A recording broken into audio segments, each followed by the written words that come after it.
Well, here we are again. The Islam Makhachev versus Alexander Volkanovski super fight will have its sequel, and it comes way earlier than I think anyone would have expected. The winner and current lightweight champion, Islam Makhachev, scheduled to take on Charles Oliveira in another rematch. Charles suffered an eye injury, cut above the eye, forcing him to withdraw from the fight. And just days out of the fight, Alexander Volkanovski steps in for his rematch for the lightweight title. This will see that we have back-to-back fights between Volkanovski and Islam Makhachev.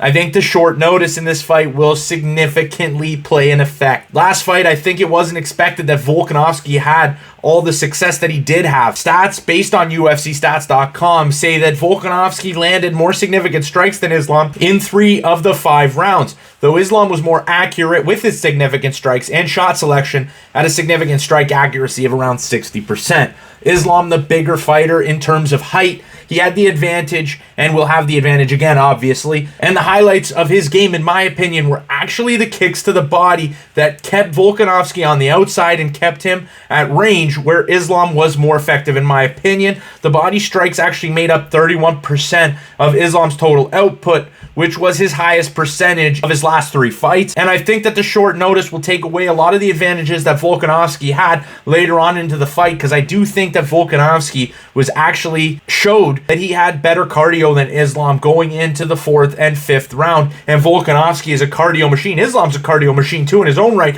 but I think Volkanovski's cardio is some of the best of all time, no matter the weight class, no matter the division, no matter the era. Nonetheless, I do think, again, because of the short notice, that we will have a clearer victor in this fight, and that being retaining champion Islam Makhachev. Volk, though, will not look at it like I do. He has the potential to etch his name, in my opinion, as the greatest featherweight of all time if he's able to dethrone Islam Makhachev on basically 10 days' notice. He's the 3rd most accurate featherweight of all time in terms of significant strike accuracy, while having the widest strike differential of any featherweight all time. Islam, on the other hand, can extend his win streak to 12 and also continue to write his legacy as one of the best lightweights of all time. If he gets his win streak to 12, he will tie the legendary prime Tony Ferguson's win streak and his teammate Khabib Nurmagomedov, who I think is unanimously thought of as the lightweight GOAT currently. Islam is also deadly accurate with his striking game, landing at a 60% clip. He is just a 1/10 of a percentage point behind the lightweight all-time leader, Justin Gaethje.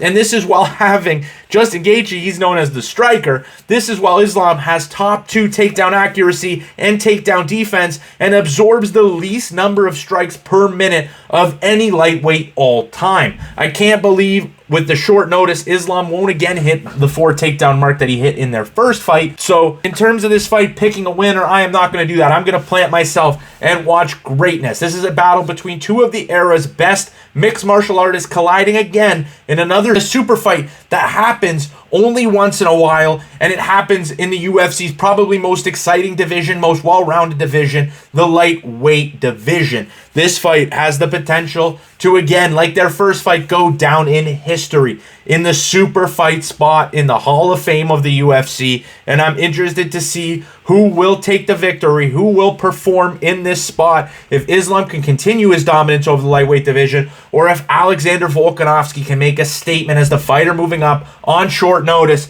to take out one of the most dominant fighters of all time. Let me know who you guys think is going to win in the comment section below, and let me know how excited you are for this fight between, again, 2 of the era's best. But thank you guys so much for watching. I will see you in the next one. Peace out.